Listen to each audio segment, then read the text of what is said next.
Viewer discretion is advised. I'd rather sit inside a car with you for 3 hours all night while you cry and tell me everything than have to sit and watch you get lowered into the ground. Mandate. Welcome to Mandate, where we navigate fresh perspectives and nothing's off the table. Tonight's guest hails all the way from Mangere 275 or Mangele in Tamaki Makaurau. He is a promising young man, but also an amazing talent. He's on his last and final year at Unitec, and he's also been studying a Bachelor of Performing Screen and Arts, and also a prolific dancer. The man is also part of a collective group called the Southsiders Collectives, and also they aim to kind of create more platforms for our young people in South Auckland. So please put your hands together for this amazing young man, Andre Busby. Dang. That's the best audience I've ever had. Thank you for having me. Oh man, thank you for coming on, bro. I just real quickly, Andre, because I thought your name was Bobby at one time, and so we kind of be cool, kind of how we kind of met, but more so I think because you know someone very very well on this table. Before we kind of get into the conversation, it's interesting. We kind of met at Nike, at the Nike shop or the Nike store, and you were working there, and we kind of caught each other. Oh no, we kind of started talking, and you kind of told me who you were, and bro, and you're here because I was like, man, this guy's an interesting young man, and then I didn't realize until we kind of had the conversation, and so you're here, and so I'm really looking forward to hearing from you, man, because you're. And I'll let him share, but they speak highly of you, bro. And so, bro, just off the bat, just if you can tell us a little bit more about who you are and what you do. Thank you. Yeah, glad you spotted me. I was like working at Nike, eyeing you out. I was like, hey, I'm sure I've seen this guy somewhere holding the boxes like perfect as like, bro, spot me, G. Yo, pleasure to meet you. Thankful to be here. My name is Andre Busby. Honestly, you introduced me really well. You didn't even know what to say about myself. 22 years old, in my last year of tertiary study, and very tired. Yeah. But yeah, I grew up in Mangere, and this guy across the table was my oldest brother. Ooh, plot twist. Way oldest brother. Yeah. But like, how old? Few dinosaurs. Yeah, something like that. Maybe more. He was like black and white television. Wait, there wasn't even television or smoke signals back then.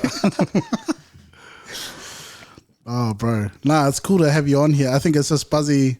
And we were talking a little bit about this before. Like, obviously, when you're with your family, you talk a certain way. And, you know, we have our way of talking and joking around. And then, like, being in a space where typically it's a bit more formal. So it was like I was having an internal dilemma about, oh man, like this is going to be such an interesting one to talk about. But also I think a cool opportunity to talk about aspects of our family that make us who we are. Because I think similar to a lot of our other guests, we don't really talk about the stuff that makes us who we are. Sometimes we do, we touch on it, but I think it's typically been limited to jokes. Like we'll joke about the stuff we really want to say. If it's getting into like touchy territory, it's typically we use our sense of humor as a shield almost, I reckon. Yo. Yeah. So it's good to have you here. I think one of the things I'm curious about is like you mentioned before, you're 22 years young, and life's a struggle, yeah? Obviously you coming out of high school and going into study, that's something I'm curious about because growing up, I think it's hard to know what you want to do with your life. So how did you come to know that dance and performing arts was for you? Yo, this is a cool ass question because I don't get asked it much. But like, I don't know. I felt like in high school I was naughty as I was just like always getting in trouble in that. So I took dance as like just a muck around subject just to get out of science, and then ended up liking it. So stuck with it and got me out of heaps of trouble and like, yo. So I think that getting me out of trouble like in my earlier years was like something that I just held on to in my head, so that when I did finish school and I didn't really have anywhere to go or like no sense of direction. Like I still knew how I felt in high school, like not getting in trouble, not getting like chased by anyone or like yelled at.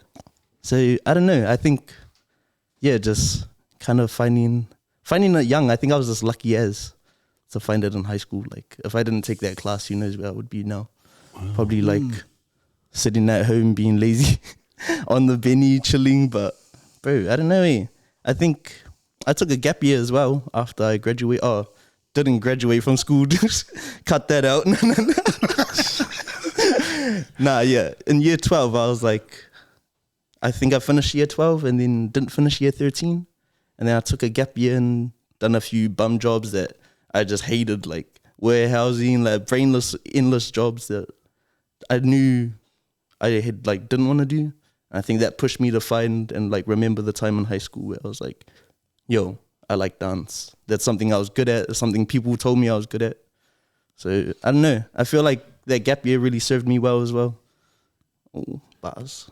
No, it is, Andre, because I think a lot of people think, or a lot of young people, when they leave school, they think, school leavers think, yep, leave school, go straight to university. But I think even more so now, a lot of the younger people are thinking, man, you know what? I should have a gap year. I should just go and work and try things. So how are you feeling it now? Are you obviously with your on your last legs of Unitech and your bachelor? I'm just wondering, is dance going to be the main thing for you? Are you going to go straight to that kind of arena or space, or is there something else that's kind of looming that you want to give a go? Frick, I don't know. I think I got a bit of a future with dance for now, at least a few years where I can still move before I get broken backs for days. But I think dance at the moment is something that I do really want to do. I do have a lot of other interests as well that I would like to branch out in the future, like fashion, all of that stuff. Like just anything that, I don't know, I can get creative with, I guess, is like an interest to me and it's something that I do want to explore. So it's cool, man. Cool. Man, that's cool. Excuse me. Dance seems like it's almost the tip of the iceberg. Like, you know, you mentioned things like fashion that you want to get into. So it's kind of cool how it's like unlocked this creative thinking where you're like kind of wanting to try different things. And I suppose that's kind of a cool reason to jump into like things like the Southsiders Collective and some of the other groups, because you've been a part of like lots of different other groups and causes. So can you talk a little bit about what that's been like, that journey in terms of getting involved in lots of extracurricular activities? Yo, bro, I don't know. I feel like mum and dad didn't really chuck us in heaps. Like as kids, I feel like I was sheltered as when I was in high school, like finding all these people who done like crazy ass stuff that I had never heard of. So it was, I don't know. I feel like I didn't do a lot of extracurricular stuff. I felt like I kind of fell into it, just like out of circumstance or luck. But I think once I got into it, I got like real hooked. And it was just, I feel like how you said dance is the tip of the iceberg, Jay. I feel like that's exactly like how I see it. Like, I feel like dance is like almost the intersection of everything else in my life and all my other interests. So I'm like, I do volunteering with Ava, my partner. I do volunteering with her, like releasing plants in there and like cleaning up streams in there on the weekends. And like, I think that's a real big interest, and that goes into my dance, like, because I'm interested in plants and that. So when I'm dancing, I would be like, bro, I want to make a piece about plants. I want to chuck in some fake trees or something. I want to chuck in like a pile of leaves, have people under it, like covered, or like someone from the ceiling or something get like rappelled down. So I don't know. I think it's just finding this intersection where all of your interests can like coexist and feed each other. And yeah, I feel like that's kind of what gets me going. Jeez, that's interesting, Andre. And it seems like you're saying, it's kind of like dance is kind of like your stepping stone. It's going to branch out to all these other things. And so, like because you're quite creative and you're still very young. But I'm just wondering, because in terms of your creativity, what would be the epitome for you to like, okay, because all these things are happening in your head, like dance, garden, all this plants. What would be the one thing that you would like to incorporate in some of your choreography and so forth? I just want to incorporate me, as much of me as I can. You know, I think one of my biggest fears is not being remembered and not having a legacy after I die. And I think dancing is my way of like making sure I stay here, like making sure that my soul has a place here, like, and that people know me after I've left, like that I've made an impact somewhere. I don't know, even if it's to inspire some random other brown boy to start dancing and not get in trouble all the time, like, bro, that's enough for me. Oh, that's cool, bro. And that's cool. That's deep. And it's cool to, it's just quite interesting that you'd have that thought at such a young age, like thinking about legacy and death and all that sort of thing. Can you talk a little bit about, like, where did that mindset come from in terms of thinking that far ahead? Because you have so much ahead of you that you could be focused on, but just the fact that that occupies some of your mental real estate, like, where did that come from? Some of it, it's like 50% of it. 50% of it I'm planning, like, after I die. Bro, it's like, nah, it's not. As morbid as it sounds, I feel like it's something us polys especially, like, think about heaps. Like, bro, we all brought up in those religious households, and they're like, mum and dad had us going to church in there every Sunday, and like, I don't know, I feel like we're always thinking like, yo, we have a plan in life, and like, there's nothing wrong with it. Like, I love religion and that, but I think we spend so much time thinking about where we're gonna end up after we die, but I feel like people don't think too much about what they leave behind as well, and like what they're doing I feel like people think about what they're doing on the way, but they don't. I don't know how to articulate it. Yeah, No. Might just be yappa, but I don't know. That's cool. It's interesting. It's interesting thoughts and kind of the way you're thinking, Andre, because like what Jay was saying, not too many young people, or many that I know, are thinking more of the death spectrum and legacy. But you just hit it off straight off the bat, like, oh man, legacy, I want to leave a legacy and I want to be remembered. I think a lot of people want to be remembered, but in terms of remembered by what or from what. But very, I think you've got a very good head on your shoulders, Andre. But I'm just wondering, in terms, you talk about the household and religion and being sheltered. What was the Homefront? Yeah, what was that sounds real bad when you put it like that. Mum and dad are like, damn, should have got the other brother on. but it just maybe you can touch on that a little bit, Andre. Like the Homefront, how was you guys as brothers growing up and all that?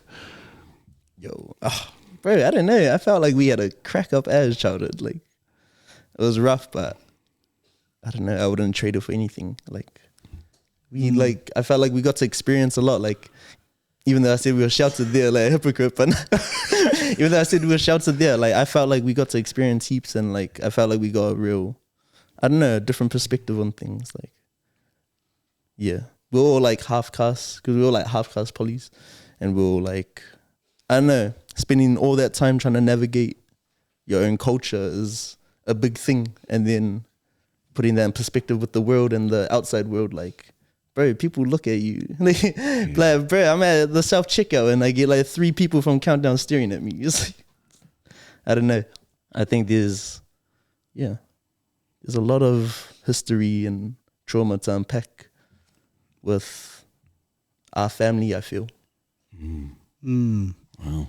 And it's interesting because I think similarly I feel the same way in terms of some of those other hobbies and interests. They kind of they just fall to you, and you know, I'm a little bit curious in terms of the aspect of culture. You mentioned culture before, and we weren't raised very close to the culture. Yeah. So like, how's that been for you growing up older now, especially at a time where like it's sort of the trend or in now to be like close to your culture, connected, to speak the language, and yet that's something that we didn't really have growing up. So how has that sort of impacted you, and what are your thoughts on it? Bro, it's buzzy. I feel like whatever remnants I had of our culture growing up, like as a kid, I felt like kind of just drifted away as we grew up. And I felt like because we weren't exposed to it, like with Nana and Grandpa and that, like Mum never told us like how to understand them and that. So it was like there was always a language barrier between us and our grandparents. And I think, I don't know, that feeling kind of stuck with me in terms of anything to do with our culture. Like anytime we had relatives over and we had to go through like bringing out the ipuki and that, handing it out to everyone, like, bro, I like didn't want to do it because I still had those same feelings, those like negative like connotations like kind of stayed around. So I don't know, I felt like yeah, it was weird because we kind of like drifted away. Like we had a bit like a sliver of like our culture in that, but it kind of just like we were like between homes, like moving a lot, like heaps of stuff was happening. So I felt like we didn't have that backbone almost, or that foundation of our culture to like keep us, you know, kind of steady and stable. So it was like a lot of balancing. I felt like we were constantly like on a balancing act or like a seesaw. Cause it's strange. And what's it like now in terms of like, you know, that sliver of culture has gone when our grandparents passed. And then like now, do you have interest in reconnecting with the culture? Or like, how do you view the culture now? Bro, it's buzzy because I feel like Nana passing was like a big turning point in my life. And I felt like a lot changed for me. Like that's when I started like acting like a brat in school, like doing like the stupidest things, like getting into all the trouble. That was like that time. And I think a lot of like the bad things I did do were just because I lost like Nana. And I don't know, I think now it's buzzy because I felt like I've gotten way more reconnected with my culture because of the trends and the institutions. Like it's crazy because these white institutions like Unitech are getting me to do kapa haka and like sing out all this moldy. Like, bro, I haven't done this in like since I was in primary, like that was 20 years ago almost, bro. It's crazy. Like I'm getting more connected to my culture through almost like a colonial institution than I did in my home. And thinking about it is sad. Like we had that there, but I don't know. Thinking about it, yeah, does make me sad a bit. Well, how do you feel, G? Like, yeah, I think I was frustrated for ages. I think, like after Nana died, that just felt like our last connection to Samoan culture. Yo. Prior to that, I grew up not liking it because I had like a negative perspective, and I don't know if Mum had told me directly or if it was like indirectly, but this perception that like I couldn't be successful and hold on to Samoan culture. Yep. And so for me, it was best to distance myself from it. And so I actively distanced myself from it, thinking, you know, assimilating to Pākehā culture was the way to go. Yeah.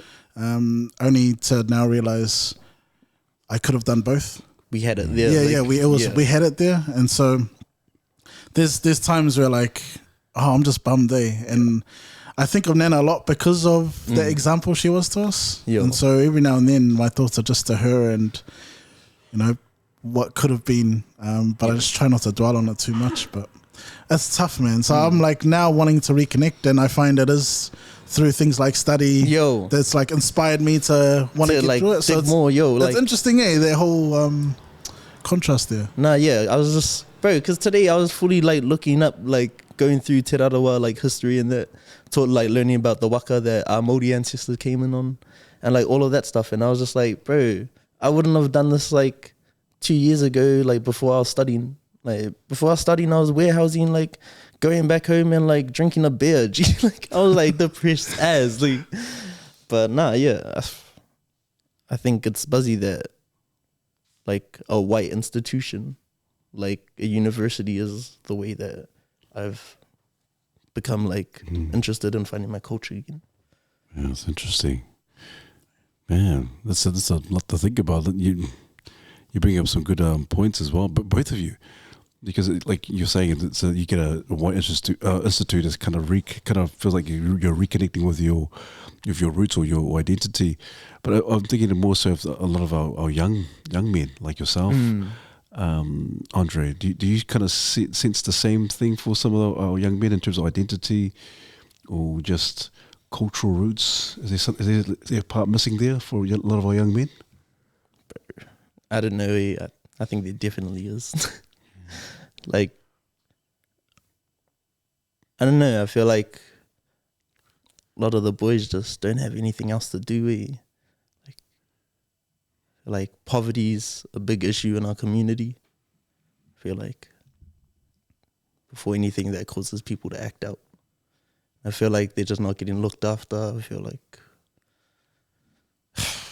I don't know, yeah, there's heaps going on right now. It's tough. And I suppose it can be hard sometimes to step back and like sort of reflect, because life is so busy. You're sort of always on the go, and it's not always easier to step back and like have a look around at how everyone else is doing. And even then, you know, and it's something we've mentioned in the past, but like when someone asks you, oh man, like how you been? Oh, all good. And then that's typically as far as we go in terms of talking about how things really are. And just on that topic, like, how was that for you? Because the interesting thing is that although we're family and we grew up together, because of our age difference, there are some points where our lives didn't cross over, where like you were at home and by then I had gone. You had moved out like with And we've seen like how mum and dad have changed over time. So how was it for you in terms of like having a sounding board and being able to talk about how you actually are doing? Like, did you find you had that in the home? I felt like sometimes, at least with mum, like, but I think that's just because I was mum's favorite. Get the privilege from mum, jeez. Mum privilege was a thing though. I feel like a lot of us, I think even Brad too. Brad got mum privilege for a bit. Yo, Brad was out there watching rom-coms every Friday night. Sacrifice game time, like video games, bro, to watch rom-coms with mum. Mum will shout you like stoolie out sometimes. Yo, get pizza sometimes. Like, bro. Have you had time to like really look back at those times with mum? Because I've had conversations with Kaz, with my wife Kazna, and we've talked about that, and it helped me realize something that I didn't realize was happening back then. But I don't know if you've had an opportunity to like think back about those times, or maybe our experiences are different. Who knows? Bro, I don't know. I felt like, what was the realization? I think for me it was like, as much as I was there to be able to talk to mum about my stuff, she was also offloading a lot of stuff onto me, and so without knowing it, we were carrying a lot of the burden as well, and that kind of, I think, affected my perception of dad, because typically we were always hearing the dramas. Yeah, like, we were always hearing. It was always the complaints. Worst. And so it wasn't until I'd had that conversation with Kaz that I realized like it actually wasn't that healthy. Even though at the time I was like, we had such good times with mum, it was amazing. But yeah, I think there were some unintended consequences from that. Nah, I definitely picked up on some of that as well.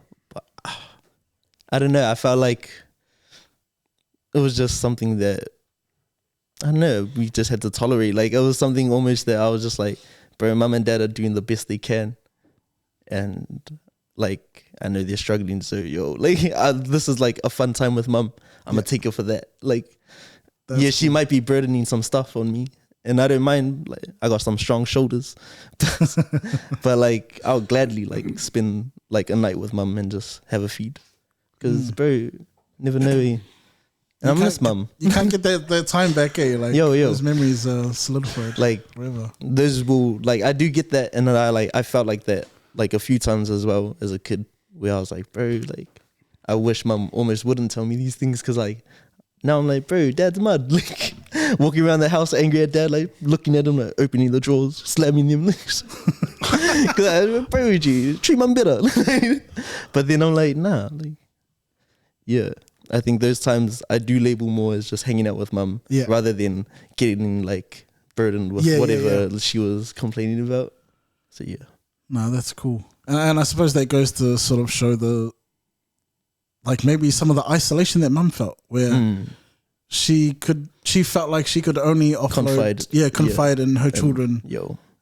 Which kind of makes me sad a little bit when I think about it. But, you know, I had a lot of frustration for mum and dad's shortcomings after I left home and realized how ill prepared I was for the world. Like you mentioned when you talked about being sheltered, like I absolutely felt that when I left home. I was like, bro, I don't know what I'm doing. Like, life is a race and I'm starting way back, because not that I had a bad upbringing, but I was so sheltered. Yeah. And so there was some frustration there, but over time I've come to just appreciate the good that we got and know that although we were kind of sheltered, there's some uniqueness that came from that. And mum and dad did the best they could with the knowledge they had at that time. So definitely, always grateful. Love those guys. Love those guys. Bro. So glad I came out of them. Because how was it for you, brothers? Because it sounds, the conversation it kind of sounds really real deep in terms of mom kind of pouring out her heart and some of the issues that she may be withholding or that mom and dad were going through, Jay and Andre. So were you guys able to express it, like express the issues that was happening between mom and dad amongst each other, or was it just, oh man, I must be the only one who's that mom has kind of relayed this information to? I felt like we would have had different experiences with that. Yeah. Just because I was like a middle child, so I had Travi who was above me, and then I had Hannah who was under me, and like we kind of like went back and forth like, bro, I wish mom wouldn't come home angry as like telling us to take the chicken out of the freezer, bro, like angry, like we used to like gossip like that. But I feel like, did you get that with Richie and Brad? Because you're the older, so it would have been like, what do you reckon, Brad? Hey.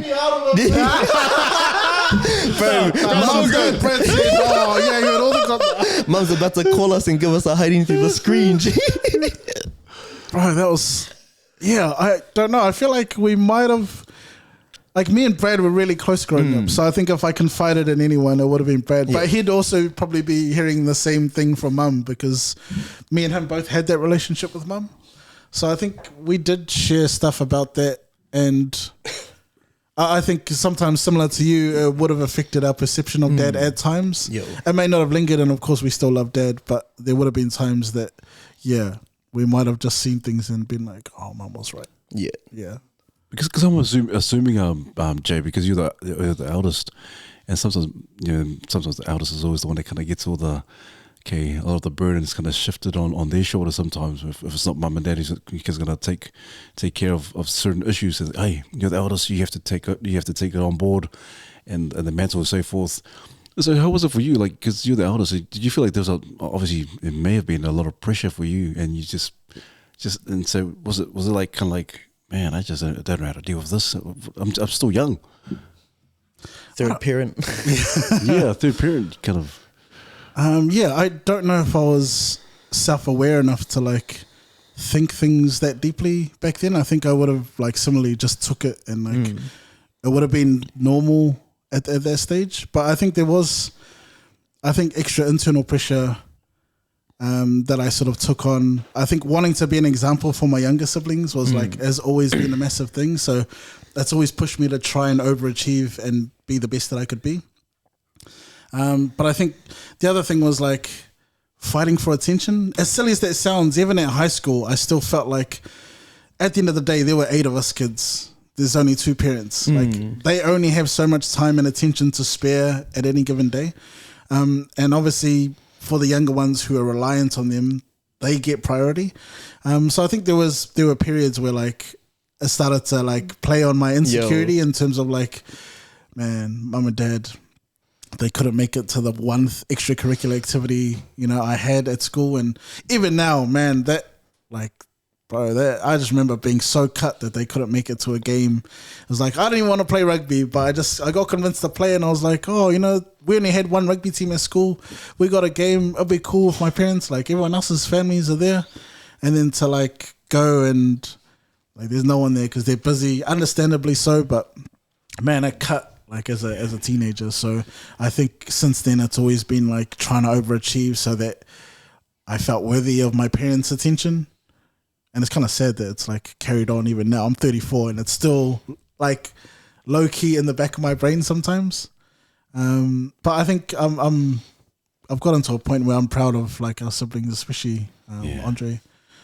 Wow. Yeah. What was it? Did you have similar experiences? Because I feel like everyone kind of had something similar in terms of like getting that approval from mum and dad and wanting their support. Kinda. I think like I don't know. I felt like mum at least was always like pretty happy with like how I was doing at school. I mean, but I felt like for dad, like bro, I done so many sports in that, and I don't think that guy turned up to any. I think, bro, yeah, I don't think he turned up to any of my games, but I think that's just because he was like busy in that with work. But I think that was a big like yearning for approval. It was like, bro, I'm playing like sports that I didn't even care about. Like, but nah, yeah, I think that was a big thing. But I feel like dance kind of took me away from that pretty quick, because I was able to dance, and like that was something I knew Dad didn't like, and I didn't really like care about. So I was just like, yo, this is like my thing. I'm gonna just take this and run at least for a bit till I drop the ball or something. No, that's cool. You mentioned something when we were talking about dance, about like how people had told you were good at it, so you're like, oh, see, I'll stick with it. Do you think like maybe at the time you needed the approval, like friends' opinions mattered, but now do you feel like you're at a point where you're sort of self-assured, where as long as you think you're all goods, you're fine, like you'll just keep pushing forward? Or do you still feel there's like some need of like approval or like... Nah, definitely. I feel like I'm always going to be looking for approval from someone. I feel like a lot of people are. I think it just changes depending on what I'm into, what I'm doing at the moment. Like, I feel like, I don't know, I feel like I'm always, bro, because like study and like a like predominantly white class. It's me, like one other Tongan boy, like a half caste like Tongan chick as well, and then like the few Māori girls, like 2 Māori chicks. But like being in an all white class where they're all like studio trained, they've been doing this since like they were little, like they've got all of this history, all of this performance like experience, and I'm like, bro, I done this because I was like getting in trouble and didn't want to do science. Like that's the only reason I like done that, and now I'm here like auditioning for stuff that these guys have been working their whole life to like get at. And it's crazy. It's like, it's a surreal experience. Like you definitely feel like, bro, I don't belong here or anything because no one else like me here. But I think just thinking about that like differently kind of brought me back into like my flow, like knowing that no one else like me was here, knowing that like no one else here could do what I do or tell my story because it's my story. Like they didn't have the lived experience that I have. They didn't go through what we went through. Like, so I think that's something special that kind of like puts my mind back at ease. I'm like, bro, if this chick can do it and she's like some chick from East Auckland, like Ormiston College graduate, like rich kid or something, bro, I can do it. Like, bro, all good, nothing. Wipe it off. That's cool. That's cool. That's good mentality. And be honest with us, Andre.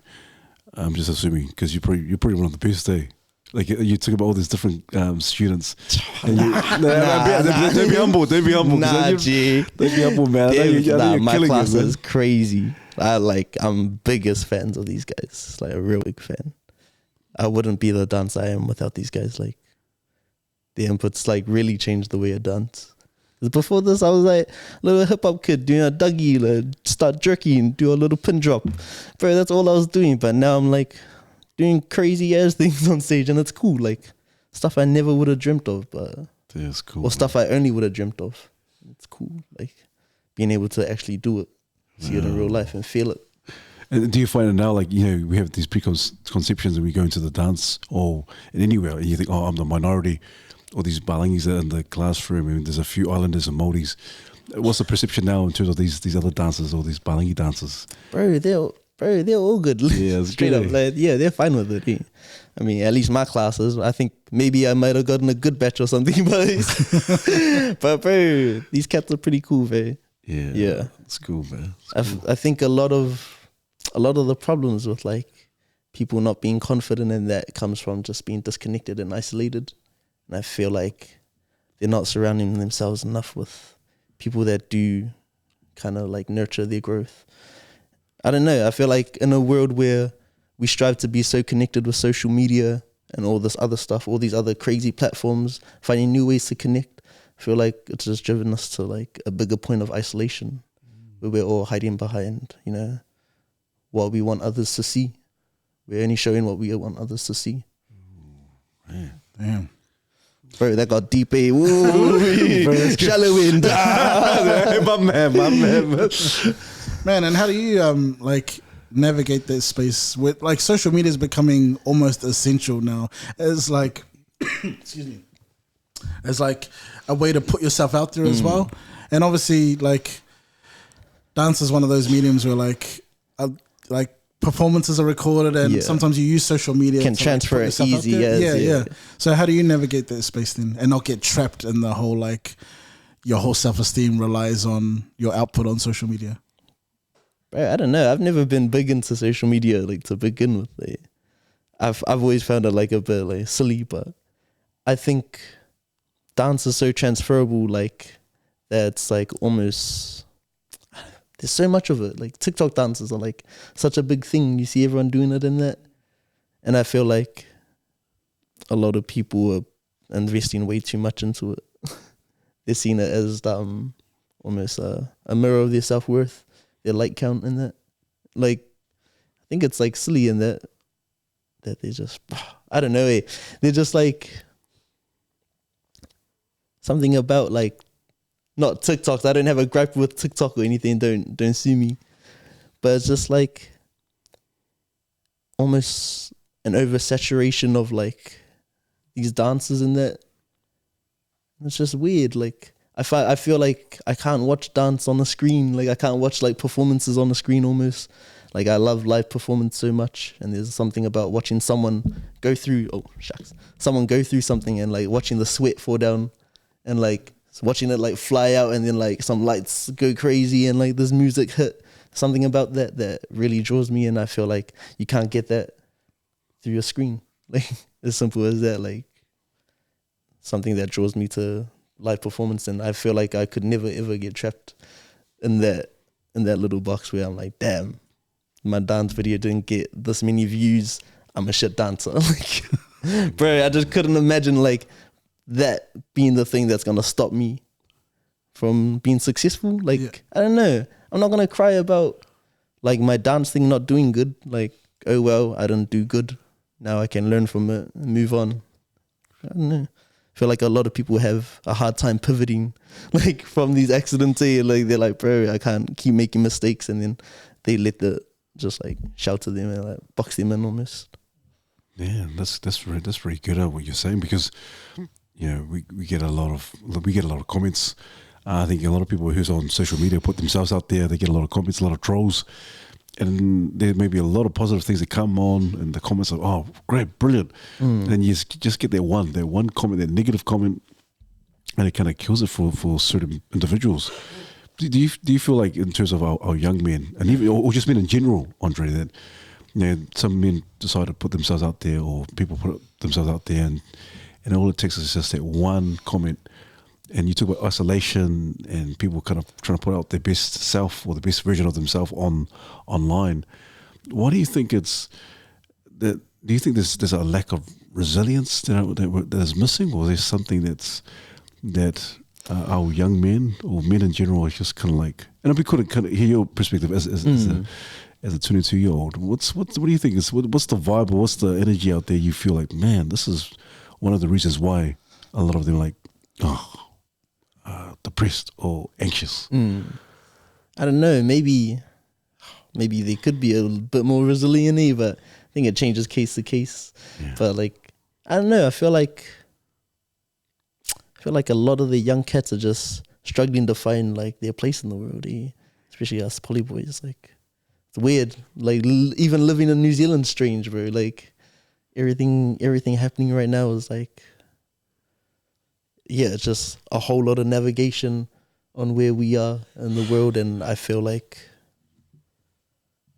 I don't know, I feel like because we're constantly looking for where we are, we don't know where up and down is. We have like a real skewed sense of direction almost, and it's just driving a lot of like us young cats to, I don't know, act out in that. Like that's why I was acting out, because I didn't have anything like keeping me stable and grounded. Like, I don't know, I had so much going on as a kid, so much weighing on my mind, and I was like, I don't know how to deal with this, so me and my boys would go start trouble and just get in trouble, and it was like the only thing we could do or like thought of doing And it would have been like so easy if they just chucked me in a dance class. Like, bro, if my mum or dad like chucked me in a dance class randomly, want an extracurricular Zumba class, who knows? Maybe I would have been here earlier.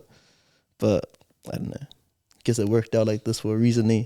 Yeah, it's a good one, man. Good.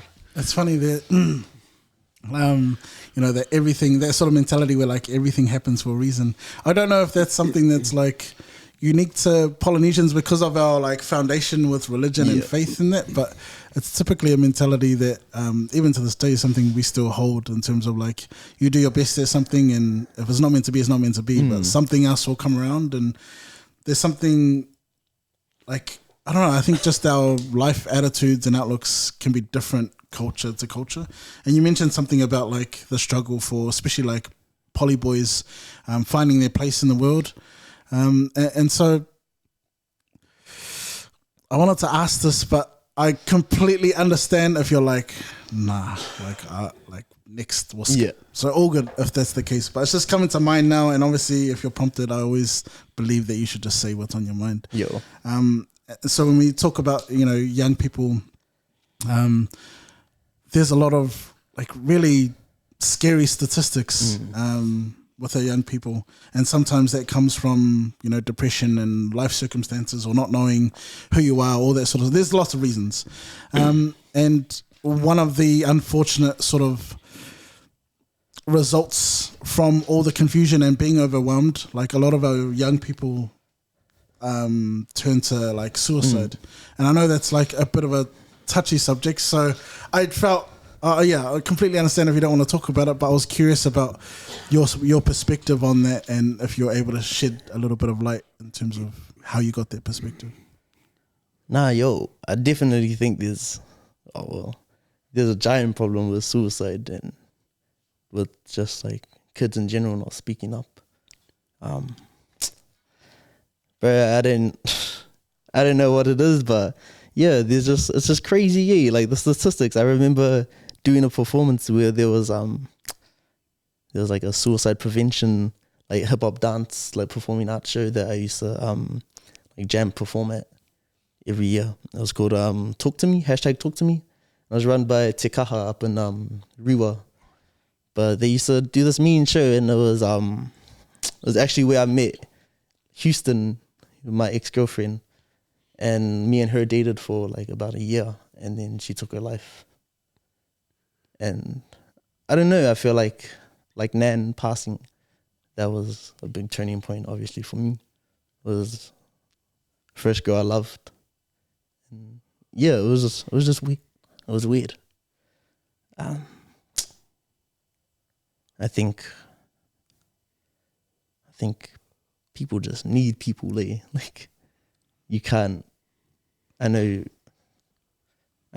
we were struggling, like I know she was struggling with a lot of things in her life, and I know she didn't feel supported, and I know she felt isolated and alone, like my mother did.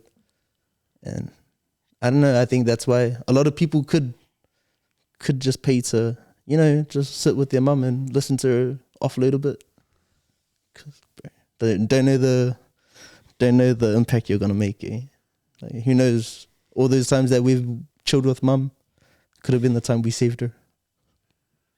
That runs through my mind a lot. I think about death a lot. Yo. Hey, thank you also. All good. No. Yeah, and I know it's like a sensitive topic, and when I think back to the time that you went through that, like it's always been this weird, like I didn't know how to check that you're okay, and I can't remember much from that period of my life, and so I don't know whether I was a good older brother checking in, but I know there was a period where I was like, I didn't even know how to ask, like, are you all good? Because I was scared that even just asking, are you okay, would trigger something. Yeah. And so, so I don't know, like, what are your thoughts in terms of like helping someone who's going through something that you went through? Bro, I don't know. I think I was surrounded by like the best people. I had the best support system. I had these guys. I had like all my brothers, blessed with a big family.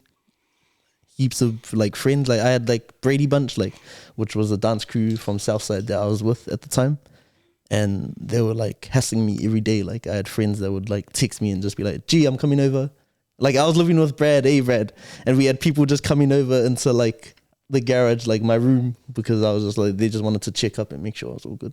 So I think I was blessed to have really good friends. So I think that's just one of the mates. Bro, just check up on your mates. It doesn't take much. Like, I'd rather be a shoulder to cry on. Like, I'd rather sit inside a car with you for 3 hours all night while you cry and tell me everything than have to sit and watch you get lowered into the ground.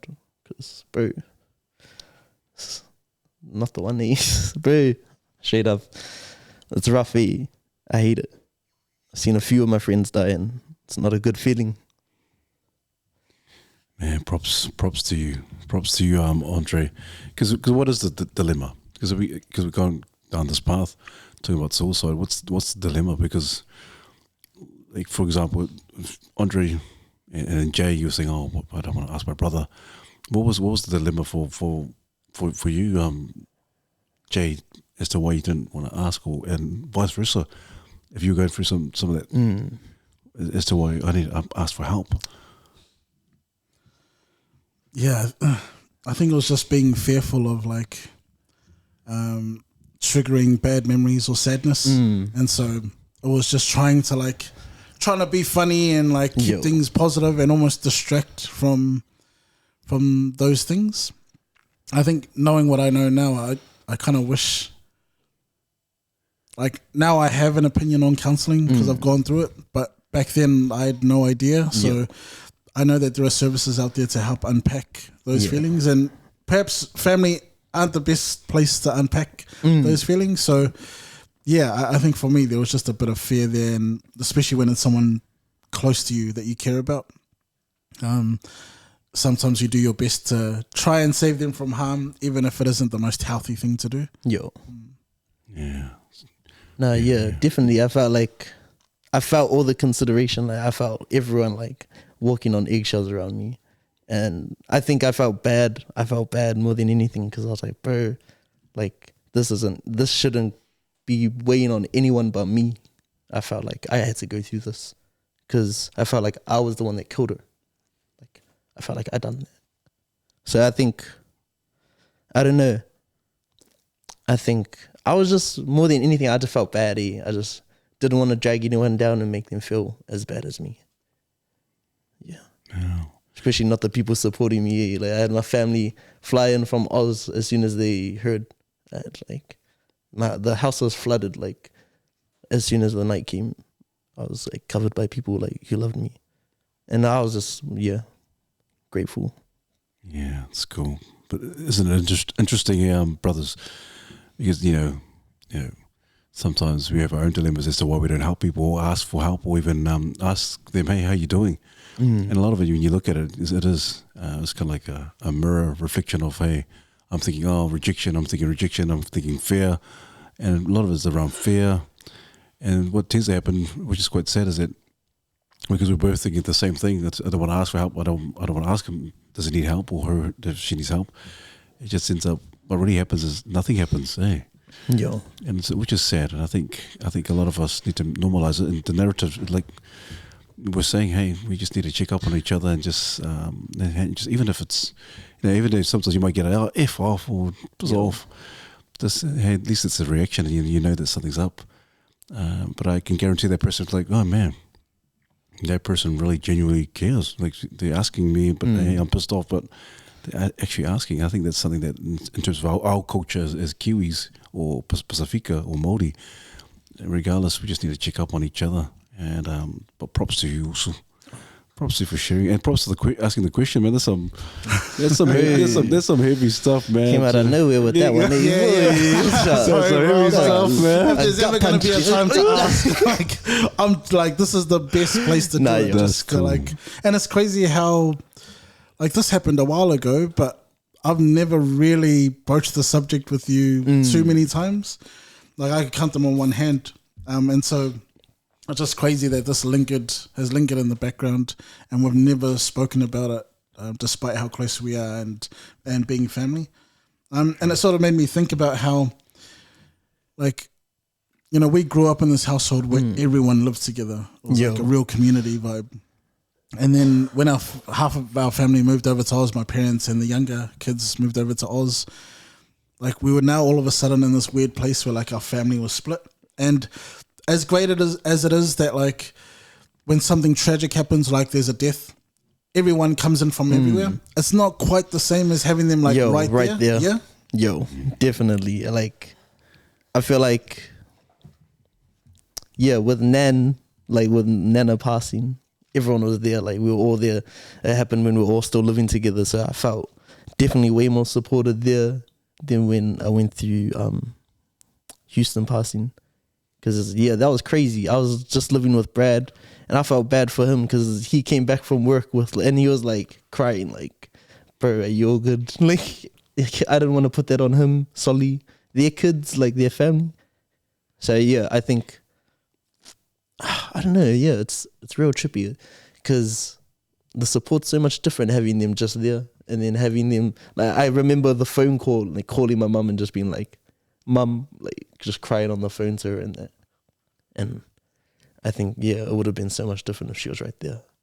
Like, I felt like every time a new sibling or like someone from our family came up, I had to go through it again almost because it was just like rehashing, like, bro, this happened. And I have to tell them that, like, bro, Houston's not with us. Like, so I think that happened a few times as well. I remember like every time someone came, someone different would come out and be like, bro, crying heaps. Like when Richie came, I think Richie came the day of the funeral, and he was like, he pulled up like across the road from the house where it was before the casket got moved. And I remember like running across the road, bro, hugging him, crying. Bro, I haven't cried to this guy since I was like little as.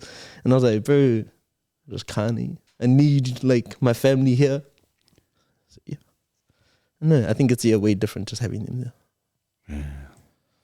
Yeah. But how you know, because obviously we just kind of open it up, but it'd be nice to kind of gauge it, like how you know in terms of the corridor, in terms of what's happened and the incident. But how are you dealing with all? Is it just kind of you just moving on with life and just Nah, the pain's always there. Like I don't think I'll ever heal from something as big as that. At least I feel like part of me kind of left with her, but I don't know. I think I'm good now. Yeah, just trucking along, best I can do. Just trying my best, bro. It's good, man. It's good. Man, that helps.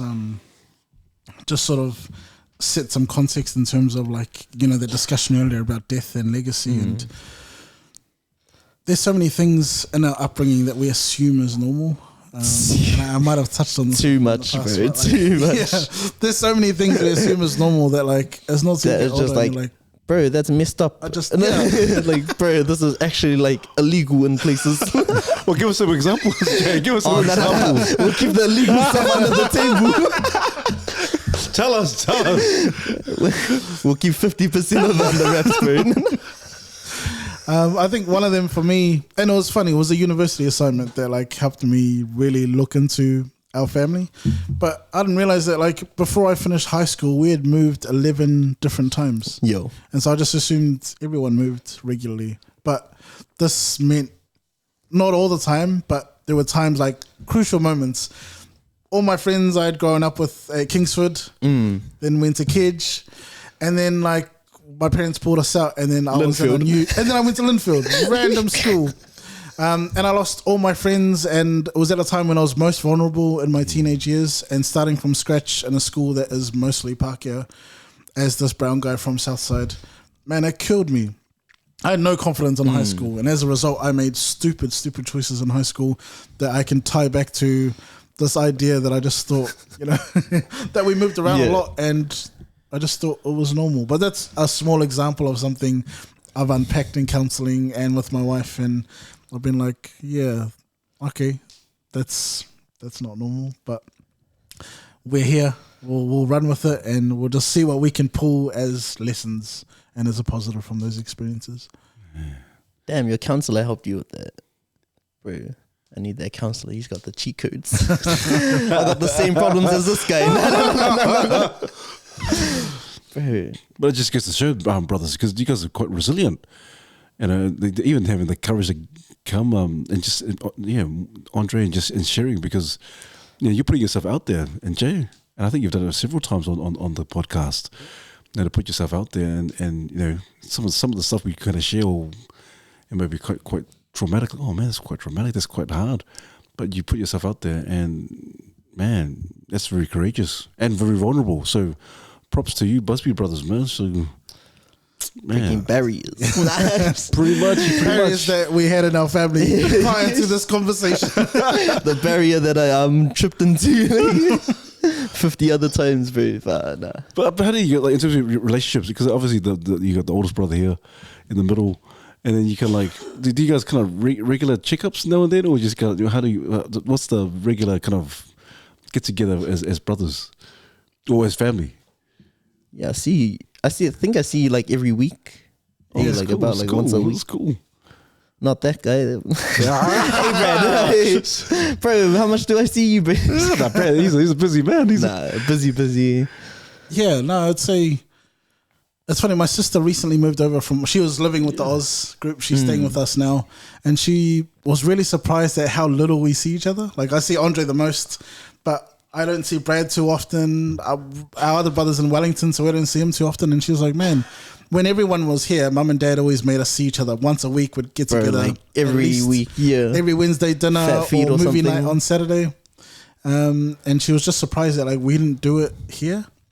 And the only way I could explain it was that everyone here is hustling and grinding because we don't have the family support. We can't fall back to our parents. We have to work hard and try and create something for ourselves.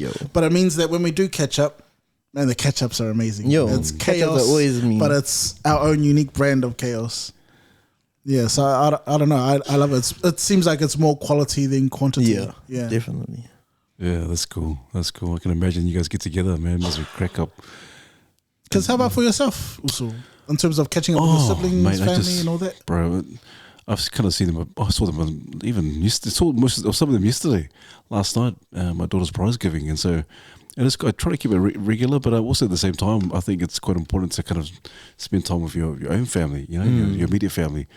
And so it's cool. I think same thing. We kind of catch up and we have a good time. But I think the importance of your immediate family and your kids growing up, I think it's cool. I think you're kind of creating your own space, creating your own traditions or ideals with your own kids and your own wife, and which is cool. And you get together, and then we can kind of celebrate and have a bit of a fun time. But also, I think, like you're saying, MJ, I think everyone kind of grows to a certain extent, and people have different opinions on certain things, and also have different dreams and different goals, and which is cool. I respect it.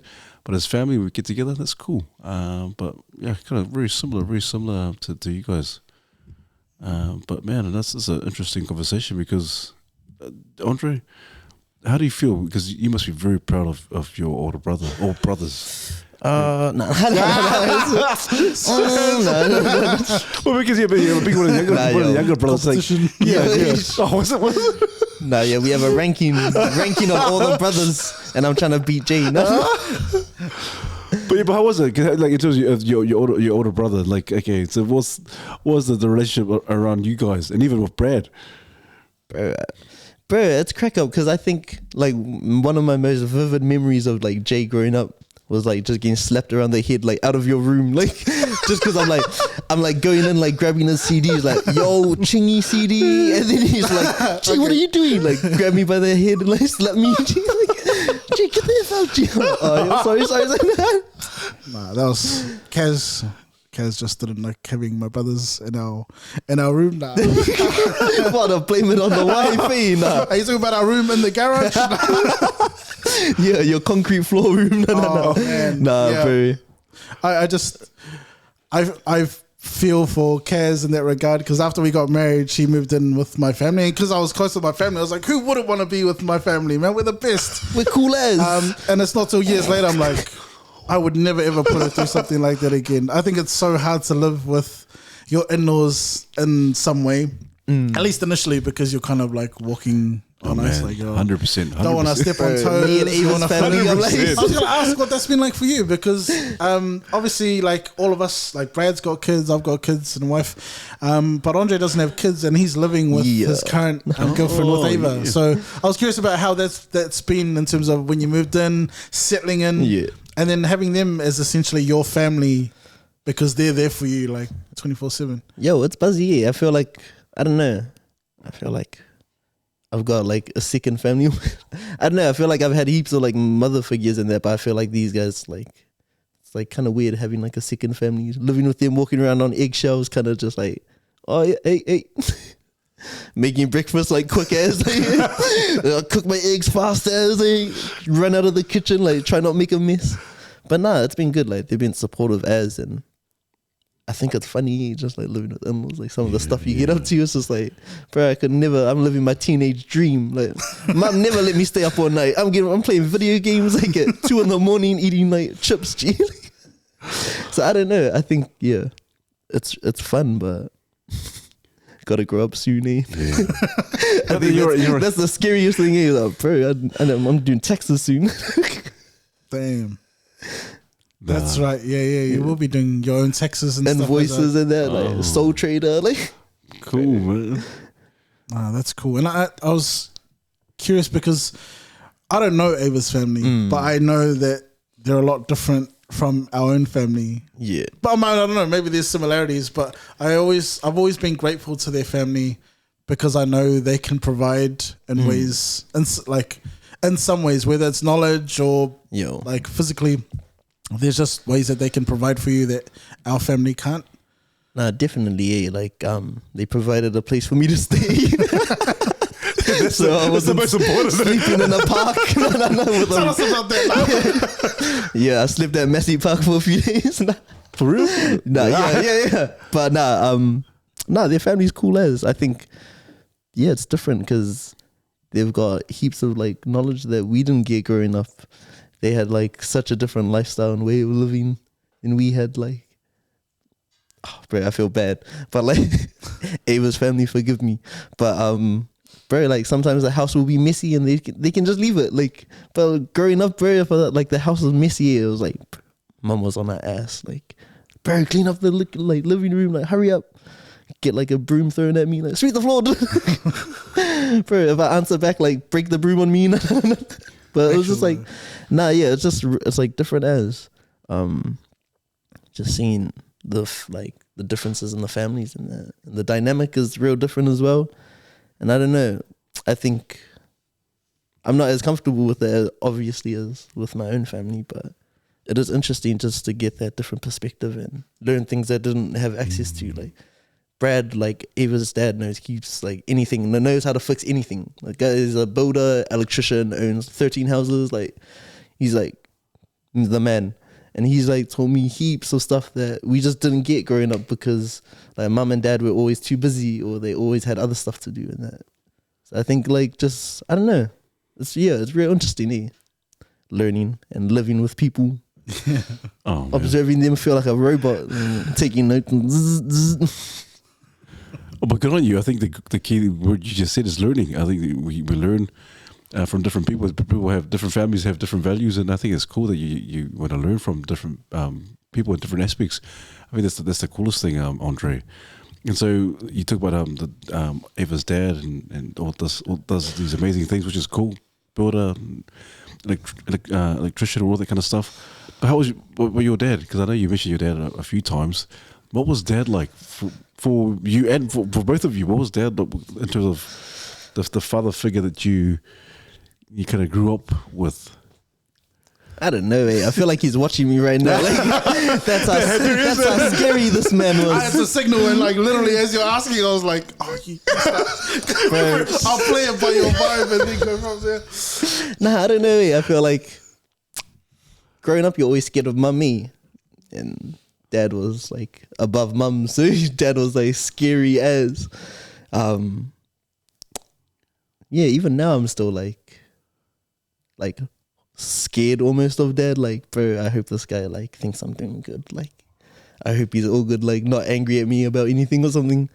But just, I don't know. I think it was just, I really wanted him to just be proud, obviously. I feel like a lot of the boys just want that. But Dad was funny. He had a weird way of like showing any emotion. I don't know. He was real like quiet, reserved. He was in the army, real strict, like disciplined. Like I only remember like this guy woke up at 4, like every morning. Still does, I think. Yeah, doesn't he? Yeah. Like runs like crazy, works out. He was real like stringent with his routine and like almost like he was like he was still in the army. Like it was home was like this guy had his routine. Everything was by the book. Ironed out any wrinkles. Like this man was like super like perfectionist. Jeez. About his day. And it made it tricky to like have conversations, like heartfelt conversations there. Because I can't think of a time when we ever had a heart to heart, like where he was vulnerable and he offloaded anything. Like he just kept it to himself. I think the most vulnerable would be like arguments or something, but that's just like, like pure emotion and anger. But I think that was like a lot of what we got from Dad emotionally was like, it's like stuff like that. Did Dad ever give you the talk about like, the puberty talk or the birds and the bees, whatever you want to call it? I don't think so, bro. I didn't even think Mum gave me. I think Mum walked up to me like this was her visit like 2 years ago, and she was like, "Are you and Ava like having safe sex?" I was like, "Bro, I haven't had any talk like that. No birds, no bees. Straight like, are you guys like practicing safe sex?" Yeah, no. Well, then you were. Okay, 8 kids. No. Brad, stop laughing. You're on 7. Brad's fighting for it. Grab a mic, Brad. He's gonna battle Mum. Yeah. Yo. Oh man. Yeah, that's crazy because Dad was he's such a unique character. Yeah. Like I know I had a lot of issues with him growing up. That like you had. We've just agreed to disagree and like not talk about it, but. Yeah, it was some rough times with Dad. He had an interesting discipline style. Like, I just think of the, family council. Oh, I've already done it. Family council. But like, let's, the first week of every month on a Monday is like everyone come talk about your issues. Little intervention. But no matter what we brought up, it was Dad's way. Like Dad would win anyway. Like whatever our arguments were. Our points were just like moot.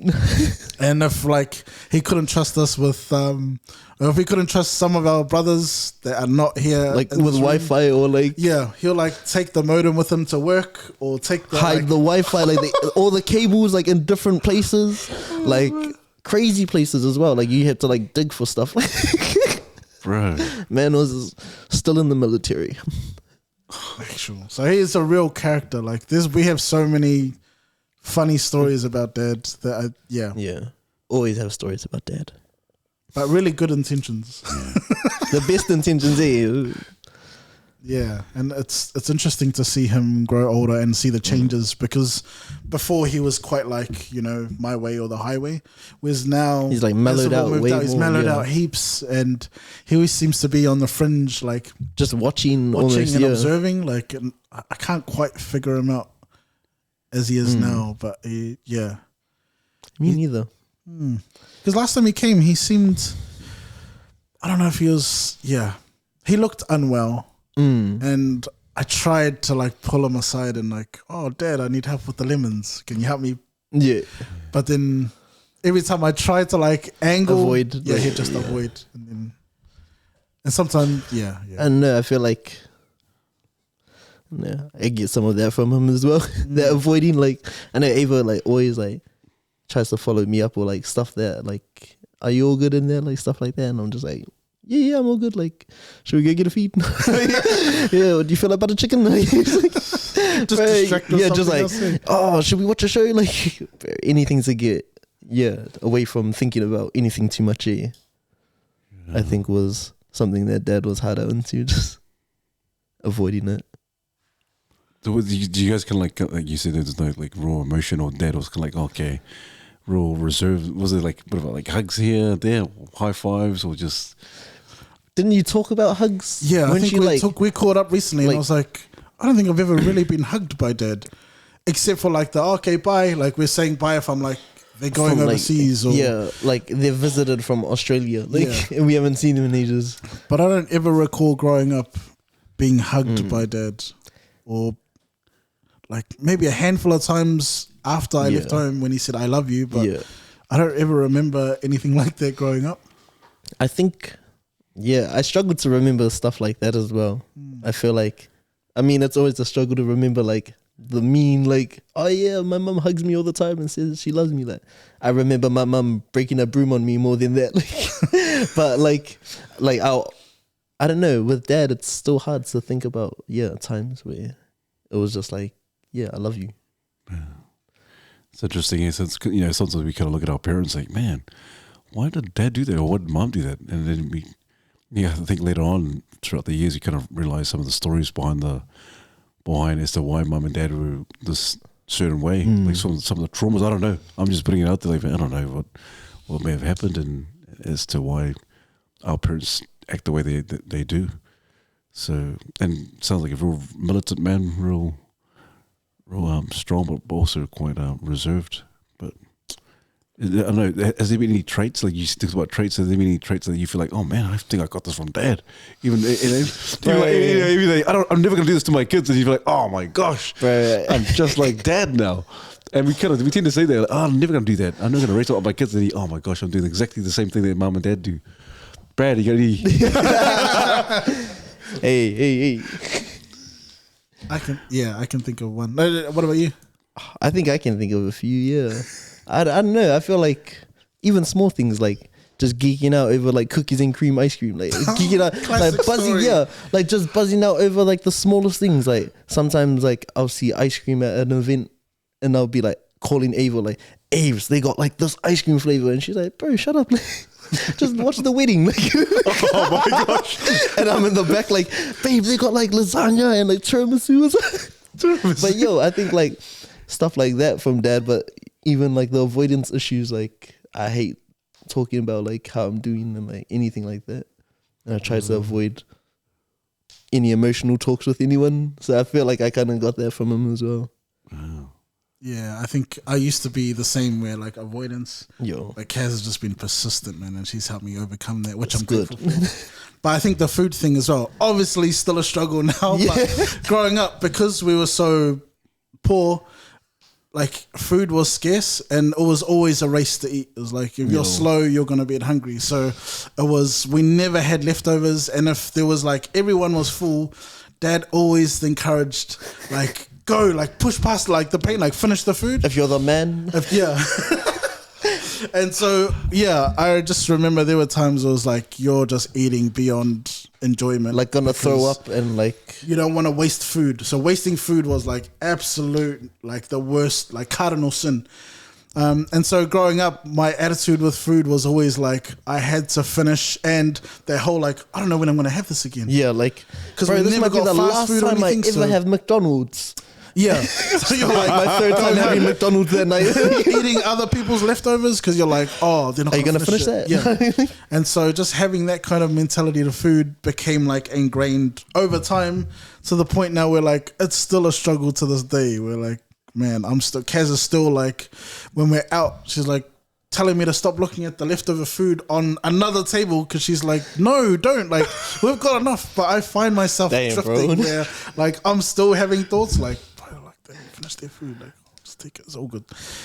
So Take it home, it's still it's probably still, it's way worse. I think I've taken that way worse.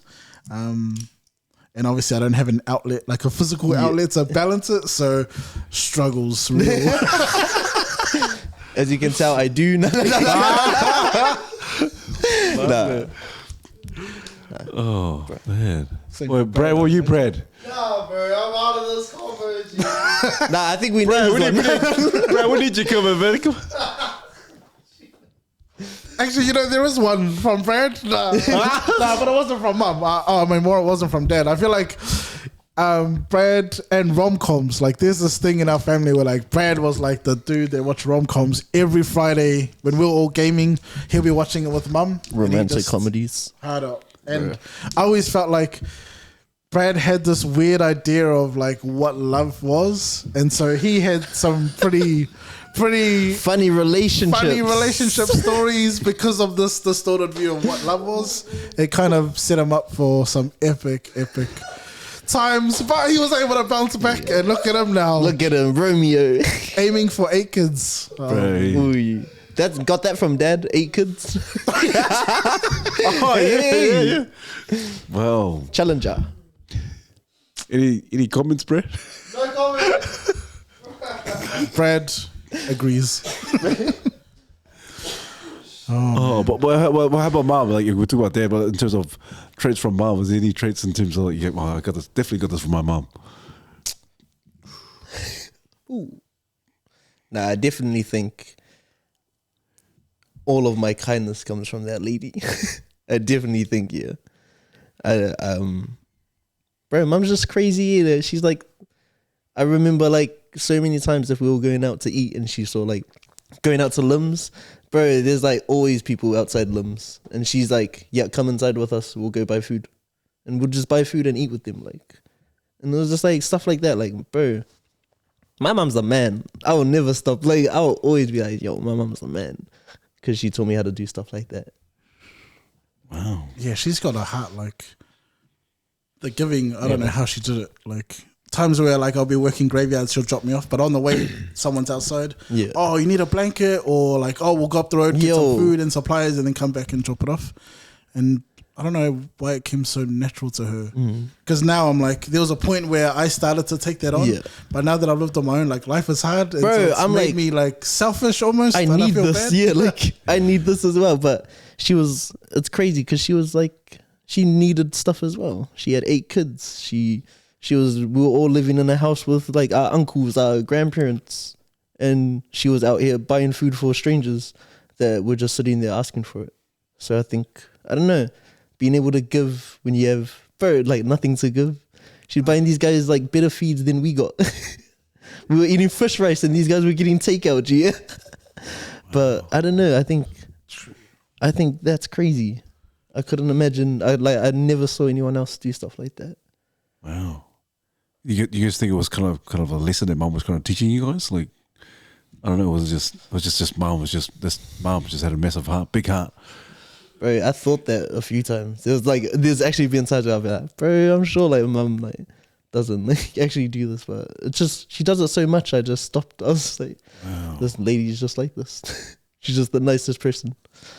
And she's so loved by like everyone. Like, I don't know many people that dislike mom because she just gives so freely and wholeheartedly. Yo, definitely. But I don't know how she maintained that with that many kids reliant on her. Doing everything, like, Bro, I'm struggling and I'm living with my partner's family. Like, like I'm doing like, I got it easier than like 90% of the people in New Zealand right now. And I'm still like, bro, I need stuff. Like, how selfish am I? Like, yeah, I'm just curious now. I'm like, is it a generational thing? Like, obviously her and dad are different because they had different upbringings. Man, which reminds me. Yeah, because I kind of understood now why dad was the way he was about the food. And apologies in advance, dad, but it is what it is. So dad was adopted to our grandparents up north, and when they had found him and his brother, like they were starving. They hadn't eaten for ages. Were they on like a boat or something? I don't know, but they were in a really bad condition, like to the point where like they didn't know that you had to boil an egg. Like they were eating the eggs with the shell on because they had no idea. Like they'd never been exposed to it, but they were just real rough, like almost abandoned as children. And they were adopted and they've come a long way. But I think there's a lot of scars there that dad's sort of taken on, and I don't think he's really unpacked because counselling doesn't seem like a dad thing. And I know mum's tried to get him in counselling. I don't know how successful that's been, but I don't think dad would talk about it. I actually heard that from mum. She had heard it from another family member, but it kind of helped make sense of why dad was the way he was and just how that's been passed down to us and the impact that it has on our lives now. So it was just interesting to try and go back as far as you can, because I do think that everything about what we do is tied to something that's happened in the past. Yo. Like if we don't understand it, it's just we don't know it. We haven't gone back far enough, or we haven't unpacked enough. Yo. No, that's interesting. That's really interesting. And so you went to Wellington. Was it last week, Andre? Oh yeah. So yeah, tell us because we just go back to your dancing career. So what was? Tell us what was happening over there. What's the? Oh yo, I just went down for like a little dance audition thing for like a company, but it was cool. Yeah, it was like my first audition I've ever done for, I think something like that at least. Anything I auditioned for before was to get into school. So doing this was like pretty big, like step up, but it was fun as like I had heaps of fun. I was just trying to relax the whole time. Just trying to like feel calm in an environment that's super foreign, like don't know anything about this place, never been here before, but I'm still gonna just try my best and just dance, do what I love. Yeah. I don't know. I feel like if you have a reason to do what you do, then you could never be unhappy. Yeah. I got a lot of cool whys. I got a lot of cool reasons to work for what I do, and I enjoy it because of that. Like I enjoy being able to dance and see my family or see like my partner and my mates like in the crowd, like yo, like buzzing out. Like that's what fulfills me. It's cool, man. What describe for us? How does it feel when you're dancing out there and you just kind of feel? It'd be kind of cool to kind of gauge what's going through your mind or through your body when you're like, oh, I am curious about that too, especially from the last time. It's funny. Those kind of sounds like super like, whoa, he's a dancer, but like he's an artiste. Nah, I don't know. I feel like I fall into like a trance almost. Like I feel like when I'm dancing, I feel like I don't even have to think. Like I feel like I can touch it. Oh, I can like tap into this, I don't know, this state where I'm like fully relaxed almost, and I'm just watching myself. Feels like I'm watching myself move. I don't know how to explain it. It's crazy. I won't remember anything as well after I get out of it. Like I can do a whole performance and be like, bro, don't even remember doing it, but I've had like 8 weeks to work on this piece, and like it's been drilled into my body and my mind those whole 8 weeks, from like what my rehearsal hours at the moment are 7 to 8 at night, 7 in the morning to 8 at night. So doing that for 8 weeks, like yeah, like drills into your head, and then I don't know, it feels almost like finding the spiritual in the physical, like pushing yourself to a state of exhaustion where like everyone's on that same wavelength, and you can feel the energy of everyone else around, like exhausted, but it feels like, I don't know, something freeing. Something, yeah. Feels real liberating to do. Feel like I'm finally able to take all of this tangible mass that I've accumulated, grown, and just put it on stage for people to look at. It's kind of like you're describing it out of body experience, kind of like you're saying, I can't remember it, but I can see myself. But yeah, almost like I just had a big night or something. Like it feels like that. Like, yeah, it's crazy. It's amazing.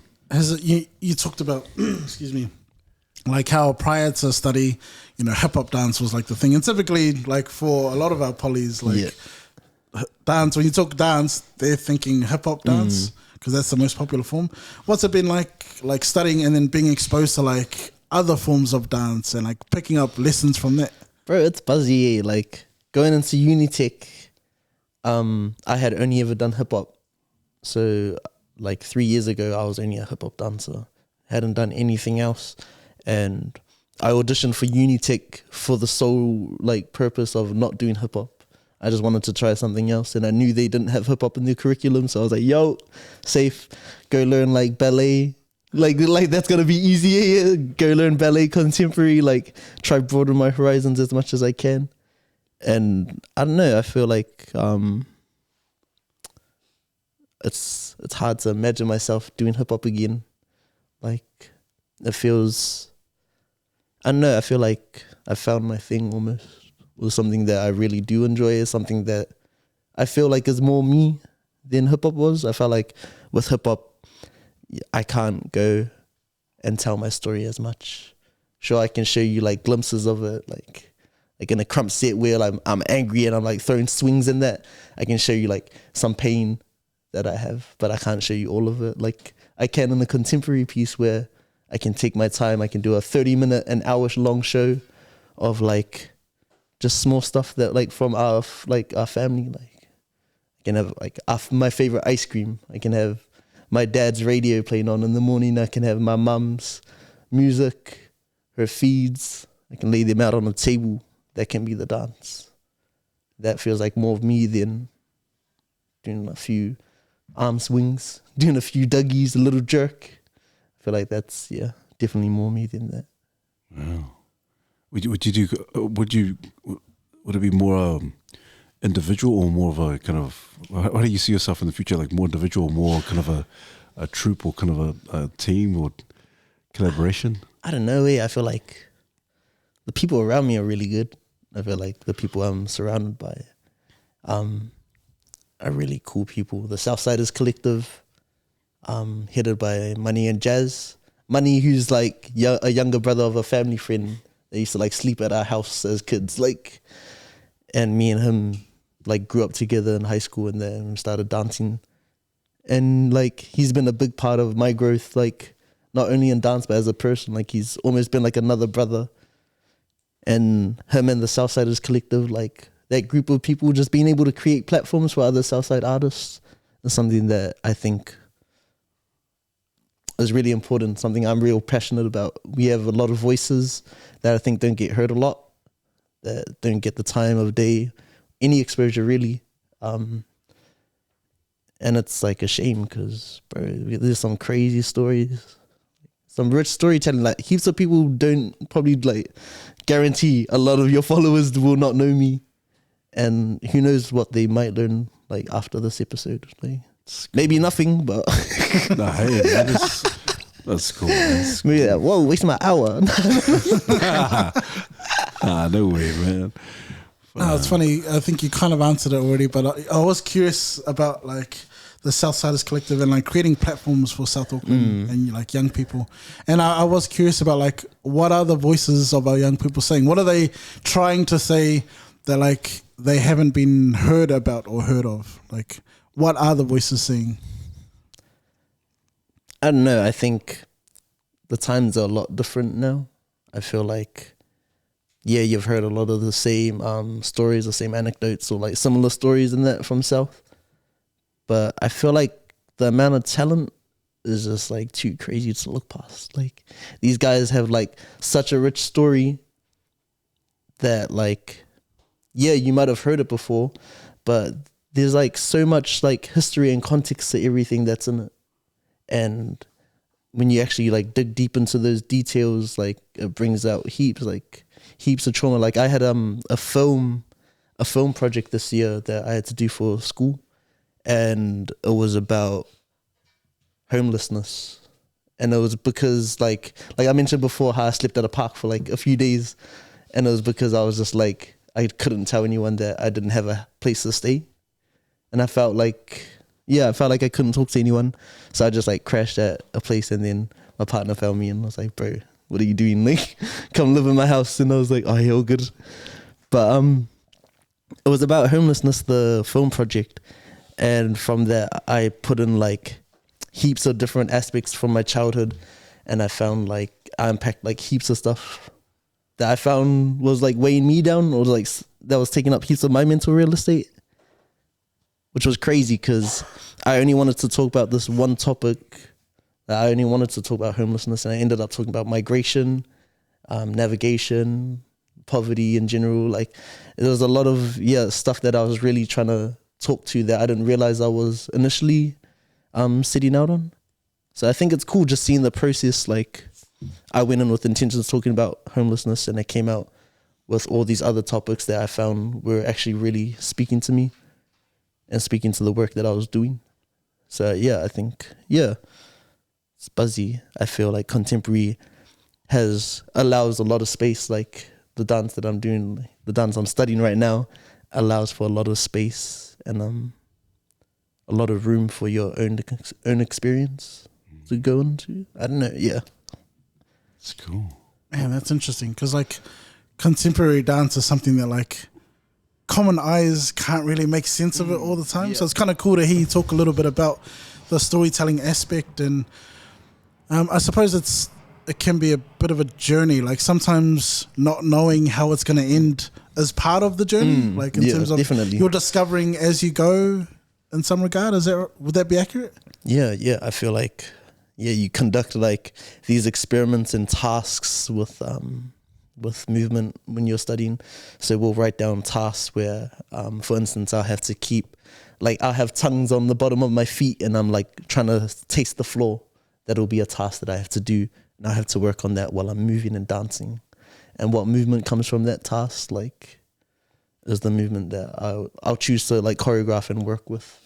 So I think like just being able to play around with stuff like that, like you can do it in hip hop with hip hop dance moves and that, but being able to do it in a setting where I don't need to make I don't need to fit an aesthetic almost.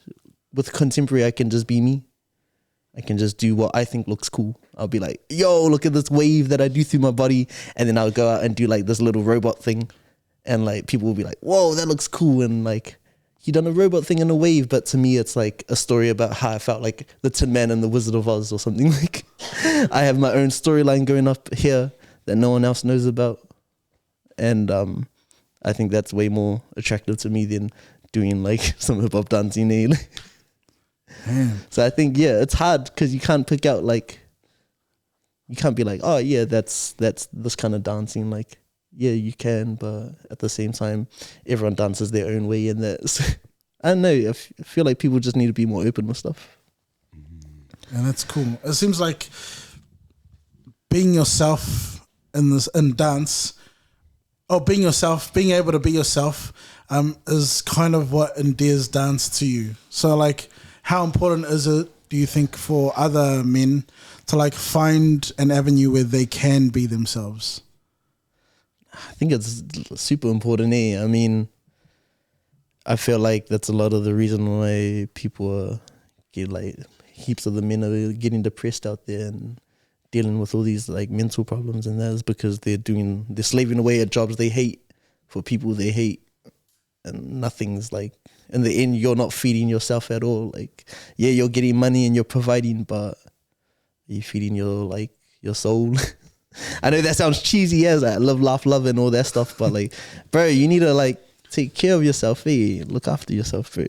Can't be slaving away for people that don't care about you in the end of the day. Like I met you at Nike, and like, that's something I'm grateful for. Like, I'm so grateful I have a job at Nike and that, but they're like one of the biggest brands ever. At the end of the day, they couldn't care less about what I dream to do and what I want to do.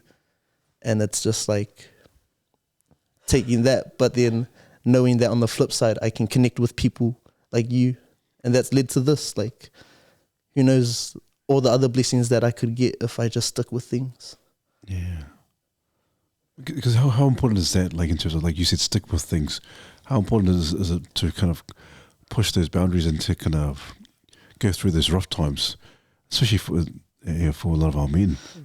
Bro, I'm a brown boy doing ballet, class full of white people. It's pretty fun trying to push these boundaries. Yeah, that's cool. It's cool. I like it. It's a struggle, G. I'm sweating out there, but yeah, I'm gonna go get sweaty. I'm gonna try my best. Nah, it's fun. I think you gotta push boundaries a bit. Test your limits, see how far you can go. Because in the end, you don't know how far you could go if you didn't make it this far to get this far. I'm trying to like go the full way. That's awesome, man. Like in terms of like you pushing the boundaries, have they obviously there's to be other guys who've in Pacific or Islander or Māori. Who are some of the role models that you can like, man, these are the guys, or these are the people that can like kind of really inspire me or aspire me to do these things? Yo, there's a few. There's heaps of role models.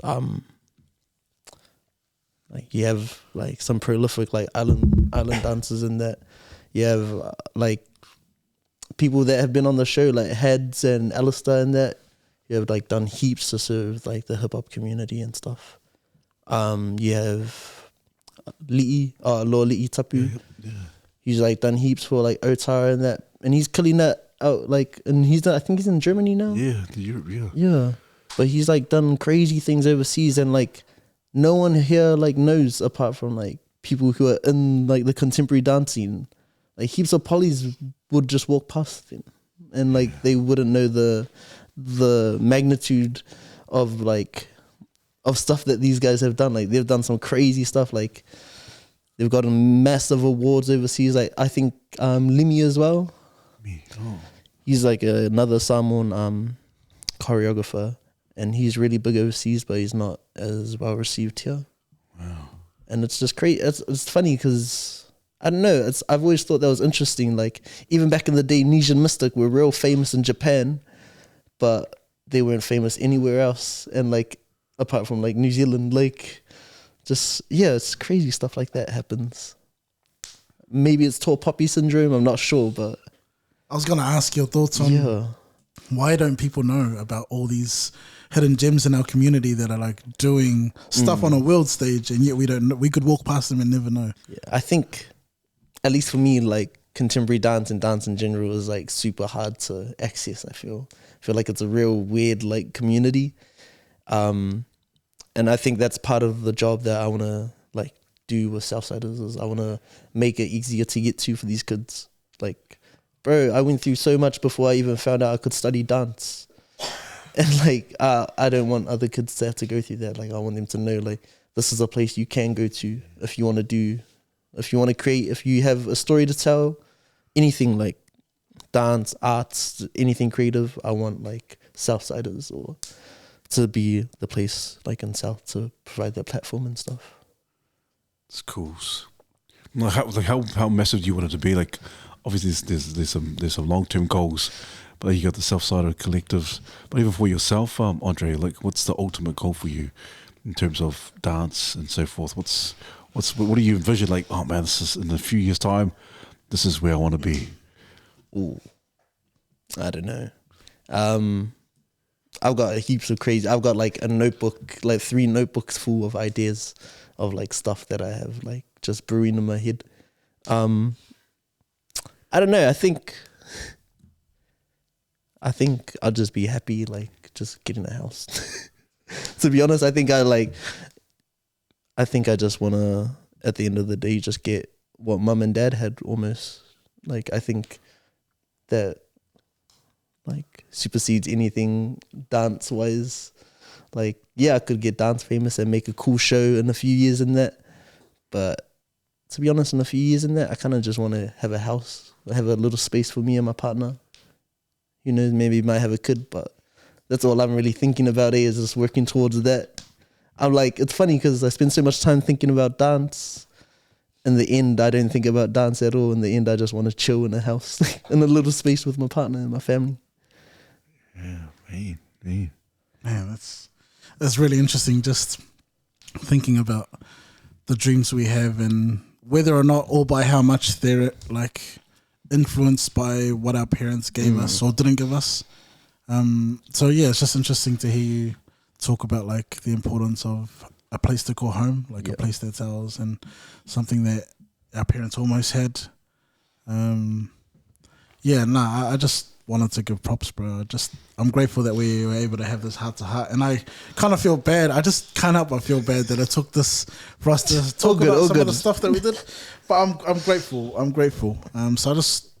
think I just wanted to give props, bro. I'm honestly so proud as an older brother, and obviously we always do our best to try and support and like just rock up whenever we can. But I'm always grateful for the time. Always got time for you, and just grateful to have some competition. Some competition in the family. Finally, you know what I mean? Like, damn, took 5 brothers to get here.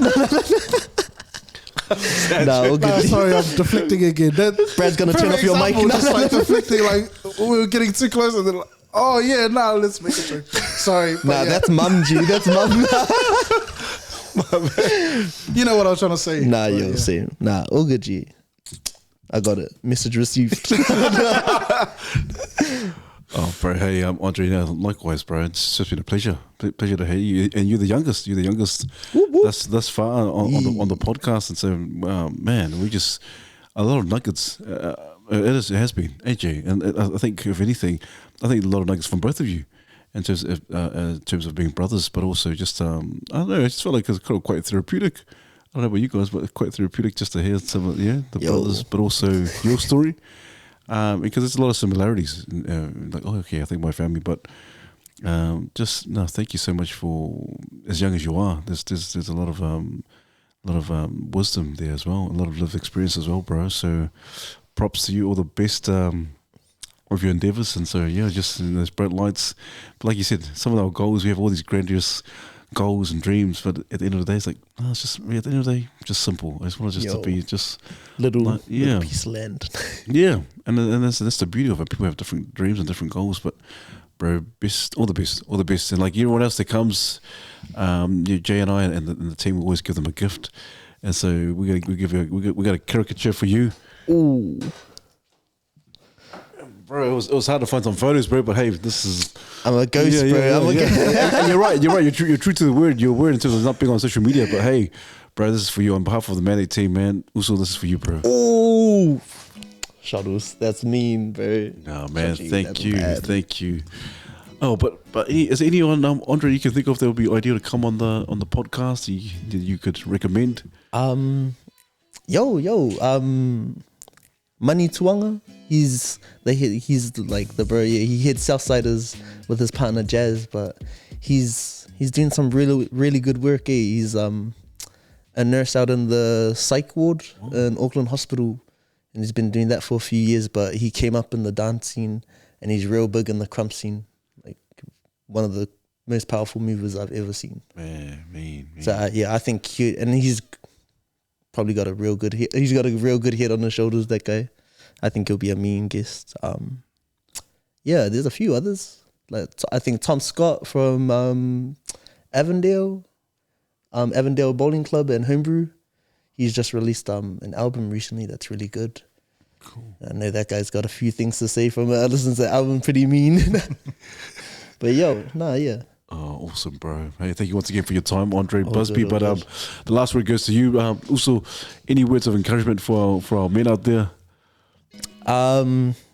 Just find what you love, bro, and just keep at it. Wouldn't be where I was without it.